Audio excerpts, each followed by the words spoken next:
The NFL season starts way sooner than I want it to. Speaking as an Arizona Cardinals fan. Last year let a lot of people down, and the offseason was not too kind to the Redbirds. Obviously, losing J.J. Watt due to retirement, as well as the departures of Byron Murphy Jr.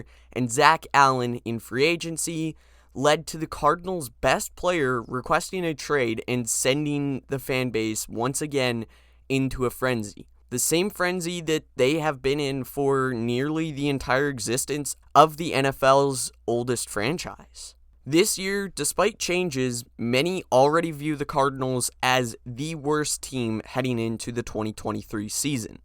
But is that really true? As a fan who has spent far more time complaining about this team than praising them, I'm going to do my best to answer that question. If you enjoy this video, make sure to leave a like and let me know what kind of content you want to see next. Negativity followed the Cardinals around all offseason.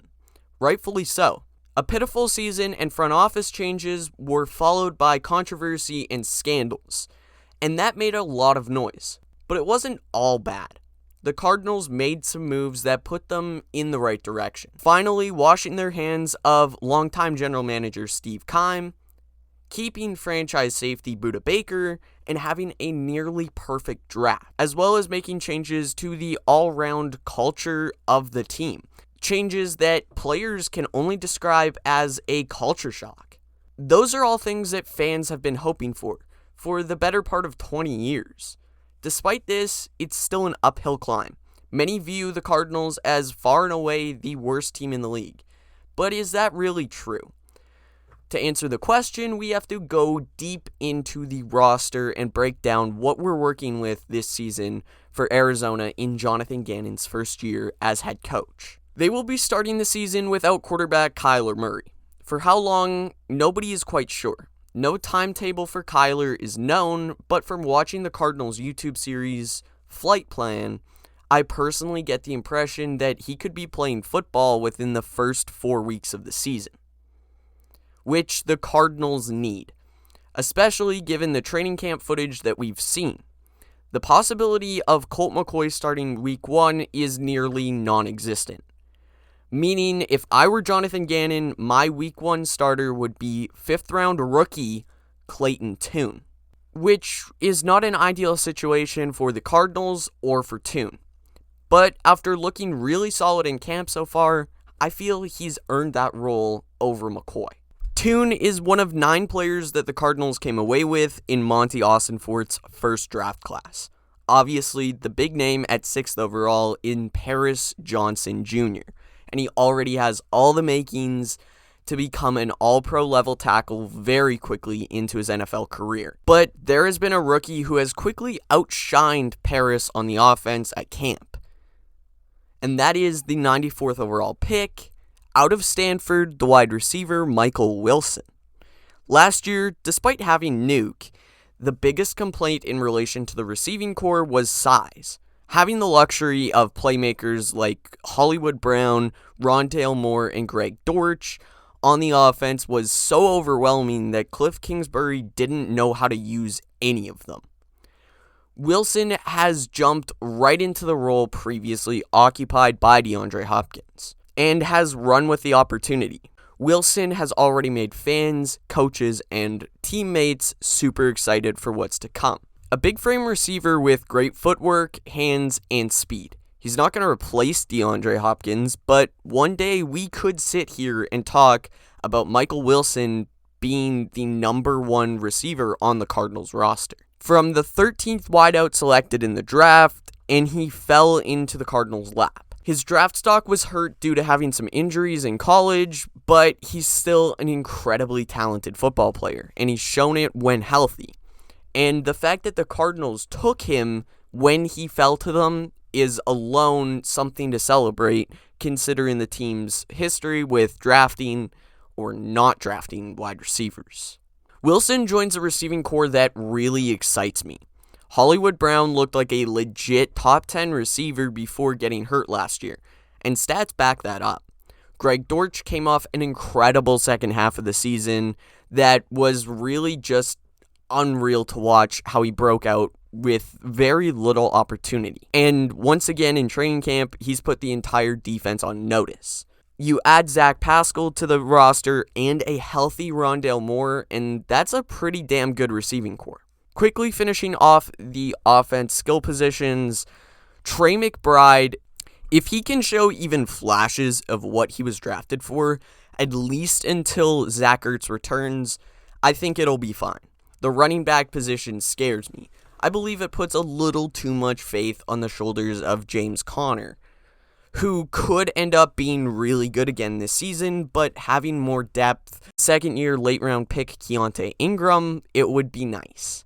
The offensive line is what brings this entire group down, and it brings it all the way down toward the bottom of the league. 2 above-average tackles in DJ Humphries and Paris Johnson Jr., but the inner 3 isn't great, and a starting center who isn't even clear yet.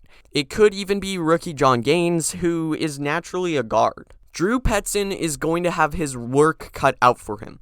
Obviously a talented group, but I believe it relies way too heavily on injury-prone players to be able to remain healthy.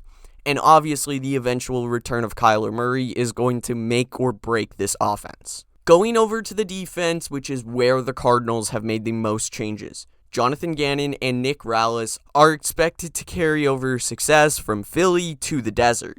A good way to do that is by bringing over some players. Kaiser White was the first major move of the offseason for Arizona's roster, and he opened the door up for 2 position changes, and 2 guys that really needed it. Isaiah Simmons and Zaven Collins. 2 first-round picks by Steve Keim that will now assume different roles on the defense. Simmons will be moved from linebacker to safety, where he had lots of success in college, while Zaven Collins will move from middle linebacker to defensive end, a position where the Cardinals were awful last year after guys like J.J. Watt missing some time and obviously the departure of Chandler Jones previously. These changes not only help the players, but I think they all around help the team. Simmons is a freak athlete who can pair with Budda Baker and make an already great safety duo between Baker and Thompson even better. But what does this mean for Jalen Thompson? It seems that he will be on the field no matter what. When he isn't playing safety, it looks like he will assume the role of slot corner, which will take immense pressure off a young defensive backs group. Jalen Thompson is already one of the most underrated safeties in the league, so I don't think he will have any problem transitioning to a different role. The aforementioned young DB group is something that many are worried about. I have a great amount of faith in Marco Wilson, as he stepped up last year in the absence of Byron Murphy and looked really good. Marco Wilson, in his 3rd year out of Florida, is the number 1 cornerback on this football team. Around him are veterans Rashad Fenton and Antonio Hamilton, as well as second-year DB Christian Matthew and the rookies Keitrell Clark and Garrett Williams. For Clark and Williams, both of those players I'm really excited to see on the field. Once again, the glaring weakness on this defense is up front. The edge is not bad. Zaven Collins headlines a young group which includes second-year pass rushers Myjai Sanders and Cam Thomas. The other side is significantly weaker, as on the end, Jonathan Ledbetter and LJ Collier are the listed players. The tackles are simply not that good. Leki Fotu, who has not lived up to the hype whatsoever, will be listed alongside Rashard Lawrence in the middle of the defensive line, which makes this defense pretty beatable. Stopping the run isn't a strength of this team, just on paper looking at the roster. You're going to be able to exploit that if you're other teams, which is going to make for a lot of really long days for Cardinals fans. The outside linebackers include second-round pick out of LSU BJ Ojulari and rookie out of Auburn Owen Papo, as well as Penn State alum and second-year player Jesse Luketa. That's on one side. The opposite of them, according to the depth chart, has Dennis Gardeck listed as the starter as of now. This defense isn't great. There's no way around it. But it undeniably runs through number 3.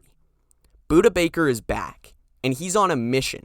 He's taken the term no days off to a whole new level. He even has abs on his back, which obviously indicates that it's strong enough to carry this defense and potentially this entire team. And you're goddamn right that he's going to do it. He is the perfect player to build around. He doesn't complain about himself. He's not selfish at all. He is the perfect teammate. And most importantly, he just wants to win. And having him back, the heart and soul of this player, back a guy who wants to win and a guy who believes that this team can win and believes the message being told by Jonathan Gannon is so encouraging. If he believes they can win, then they can win. Buda Baker is the modern day Larry Fitzgerald of this Cardinals team, and I hope he stays around for his whole career. He deserves to be a Cardinal until he retires. Arizona is not going to be battling for a playoff spot this year, but patience is what this new regime needs. I've talked previously about Monty and Jonathan Gannon in a video prior on this channel that you can find in the top corner right now. So go check that out if you want to know my thoughts, but everything that I echoed in that video has absolutely tripled since then. I had a lot of excitement about what Gannon had said, and it's just continued, and hearing what the players have talked about, it all seems promising. And especially after Monty Austinfort's first draft as a general manager, and seeing on the flight plan the way he commanded that room and made those trades, man, I'm excited. It's a breath of fresh air for the Cardinals. They're going to be probably at the bottom of the league, no doubt. But I still think that they can finish ahead of teams like Tampa Bay and Houston, which would be great considering the Texans' first-round pick now belongs to Arizona thanks to the Will Anderson trade. It's a team with lots of flash. They obviously have some holes, as every team does. But if they can keep the big guys like Buda Baker healthy, and if they can have the guys like Zaven Collins and Isaiah Simmons step up in their new roles, as well as get the support from unsung players the way they did last year with Greg Dortch and Marco Wilson, as well as get Kyler back decently soon, I can say that I would have more excitement than dread this season for the Arizona Cardinals. They're in a rebuilding stage, and there's no easy way to go about that as a fan. I'm fully accepting of that, though. I believe that it is what's best for the team going forward, and if they can go into the draft next year getting a guy like Marvin Harrison Jr. who will change the team right away, then the Arizona Cardinals are going to be a force to be reckoned with, and I think that the number one step of changing all that around the team is changing the culture. And I trust Jonathan Gannon, regardless of if other people do. I see what he's saying. I believe what he's saying. I hope that every other Cardinals fan has a little bit of excitement and a little bit of patience with JG and the rest of the new staff. Thank you guys for watching. I hope that you guys enjoyed this video. If you did, make sure to leave a like on this video. Subscribe to the channel if you want to keep posted with my future uploads. I've got some big stuff coming on the way, I promise. Thanks for watching. I'll see you guys next time. Goodbye.